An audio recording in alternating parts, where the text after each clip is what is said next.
all right, this is another one of those movies that takes the characters that people all know and love, switches them around, and transforms them into something that we don't really recognize.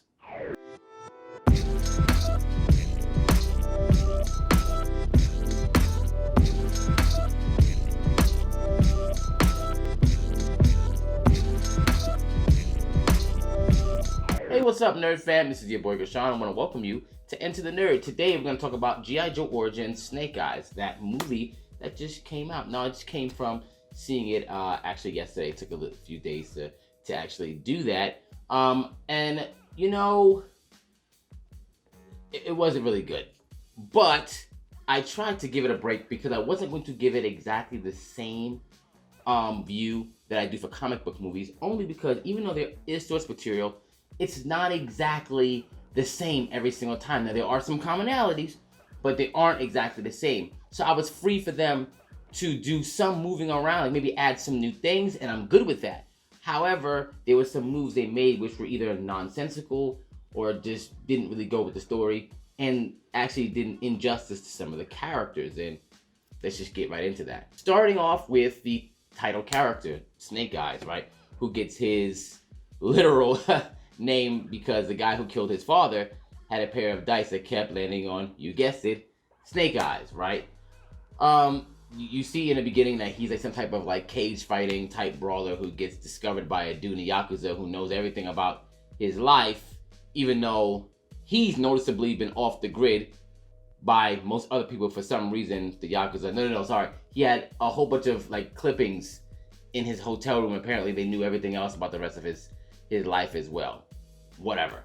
Apparently, I think that had to do with the fact, yes, there's going to be some spoilers here, so if you haven't seen this movie, you know, you might want to get away from it. I guess that links to the fact that later on in the movie, you find out that the people who killed him are COBRA, and that the Yakuza people are working out with COBRA. So, it was very convoluted. They knew everything about this guy from the beginning, even though there was very limited information from anyone to know about him anyway, right? So, besides that, you see he's pretty advanced in martial arts, which is weird, because in the original incarnation of Snake Eyes, he obviously has military training before he goes to the Arashikage clan. So that's why he's got, like, you know, he's got hand-to-hand combat skills. Like, in some, he's already mastered, like, 6 or 7 forms of martial arts before he even goes to the Arashikage. And, you know, obviously, arms, mastery, and explosives, all that type of stuff.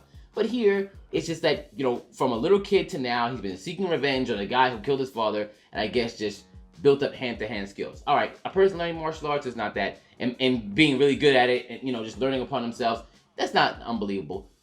The other stuff later on is him jumping across buildings and doing things that are really paired to ninjutsu, which didn't make much sense because when Tommy, or Storm Shadow, brings him in to the Arashikage clan after him saving his life, which we'll get into why that was completely stupid, brings him to the Arashikage clan. They're like, you know, before we train you, you got to go through these 3 tests. And presumably he was there for less than a week, and they weren't training him. They said, we're not going to train you unless you go through these 3 tests. So he didn't really learn anything from them. So where did these skills with the sword and all these things that he didn't develop until he was there? You're not making any sense. You just leave that to me. Where did that come from? It was like just a giant gap in skill for that. Now for Storm Shadow, it made perfect sense. He was raised in there. But for Snake Eyes, it didn't make much sense with that, right?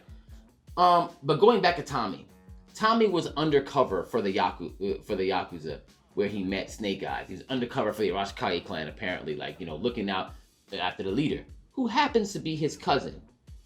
When he gets discovered, you know, they discover that, you know, he's a spy. Here's the thing. His cousin, who's a leader, the guy who discovered Snake Eyes, Tommy grew up with him.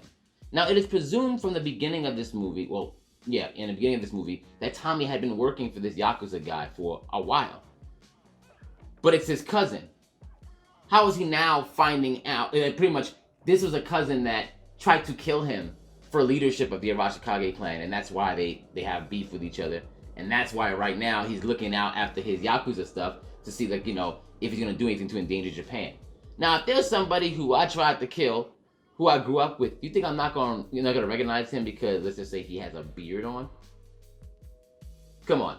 That was nonsensical. The fact that he was there the whole time underneath his own cousin's nose, who happens to be this evil warlord who tried to kill him at some point. That was just nonsensical, but I get it. They try to do it so they can end up in the same time, so Snake Eyes could save his life, and Tommy could find honor in him, and bring him back to the clan.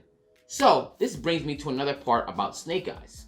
Snake Eyes is absolutely an asshole. Now, he is seeking revenge this whole time for his father, but he ends up screwing Storm Shadow tons of times in this movie. Storm Shadow really goes out on a limb inviting him there in the first place.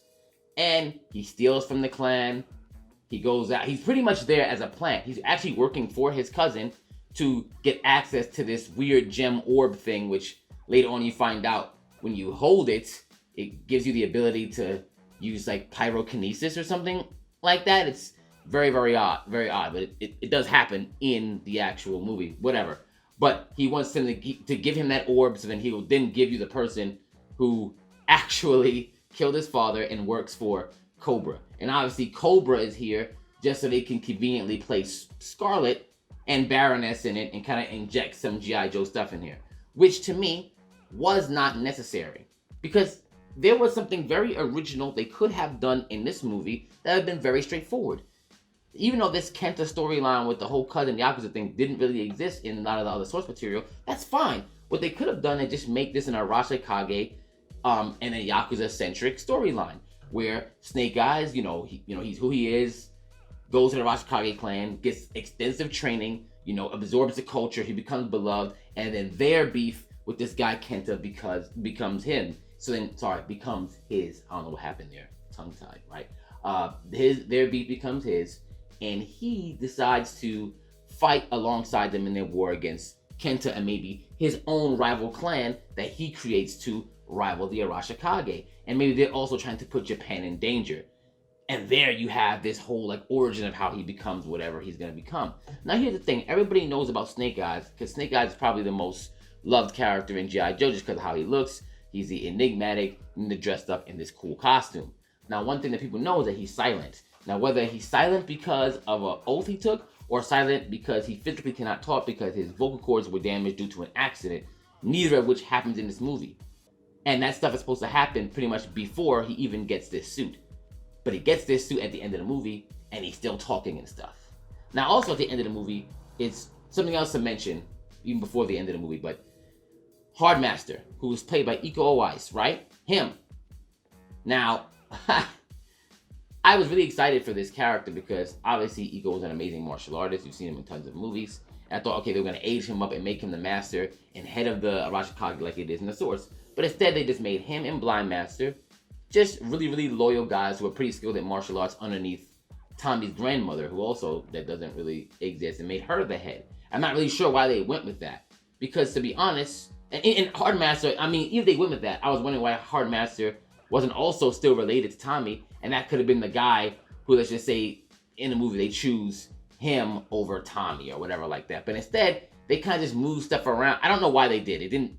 The move didn't actually make much sense to me. It would have made sense just to have Hardmaster be who he is, and I should say him actually train people, because they were both supposed to be masters, but you don't actually really see them training anyone, right? Which is odd, except for Snake Eyes, the only person who they actually train, but you don't see them, like why they're called this stuff anyway. And the rest of the ninjas are kind of like putties, because they're getting messed up by like Yakuza members and this dude Kenta.